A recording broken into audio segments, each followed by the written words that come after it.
સમાચાર વિસ્તારથી જોઈએ તો બીજેપી ગુજરાતના નવા પ્રદેશ પ્રમુખ જગદીશ વિશ્વકર્મા દ્વારા આજથી આવનાર મહાનગરપાલિકા, નગરપાલિકા, જિલ્લા પંચાયત અને સ્થાનિક સ્વરાજ્યની ચૂંટણીઓમાં ભાજપને મજબૂત કરી મા અંબાના ચરણોમાં કમળનો હાર ચડાવવા ગુજરાતની પ્રજાને સંદેશો આપ્યો છે।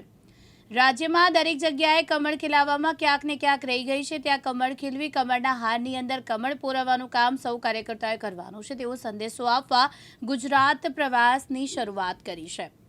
પ્રવાસના પહેલા દિવસે મા અંબાના ચરણોમાં શીશ નમાવી પાલનપુર, ઊંઝા, મહેસાણાના જનસંપર્ક બાદ સાંજે કલોલના મુખ્ય દ્વારની નજીક આવેલા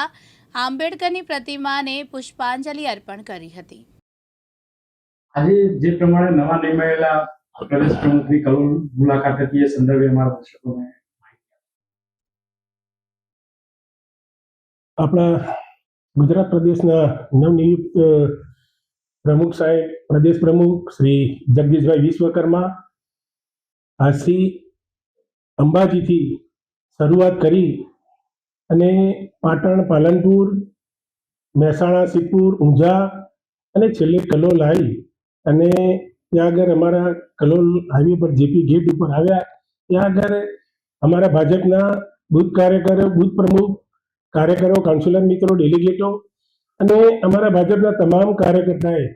આપણા ગુજરાત પ્રદેશના નવનિયુક્ત પ્રમુખ જગદીશભાઈ વિશ્વકર્માનું જોરદાર રીતે સ્વાગત કર્યું અને આપણા જગદીશભાઈ વિશ્વકર્મા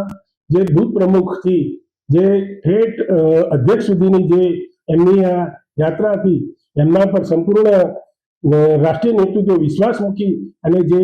જગદીશભાઈ વિશ્વકર્માને પ્રદેશ પ્રમુખ બનાવ્યા એ બદલ હું તમામ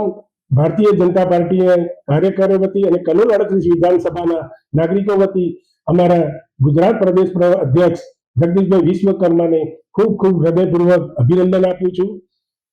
અહીં કલોલની જનતાએ અને ગુજરાત અમારા ભાજપના કાર્યકર્તાઓ એમનું જે ફૂલો અને ફુલારથી જે સ્વાગત કરવાના બદલે જે ચોપડાઓના સાથે ચોપડાઓ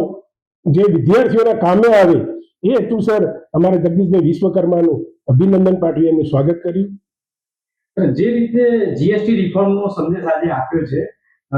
નવનિયુક્ત પ્રદેશ પ્રમુખે, એના વિશે અમારા દર્શકો આપણા માનનીય વડાપ્રધાન નરેન્દ્રભાઈ મોદી સાહેબ જે વિશ્વના ગુરુ નેતા તરીકે પ્રખ્યાત છે, એમને એક ઐતિહાસિક નિર્ણય લીધો કે આપણા ભારતની અંદર જીવન જરૂરિયાત આમ આદમીને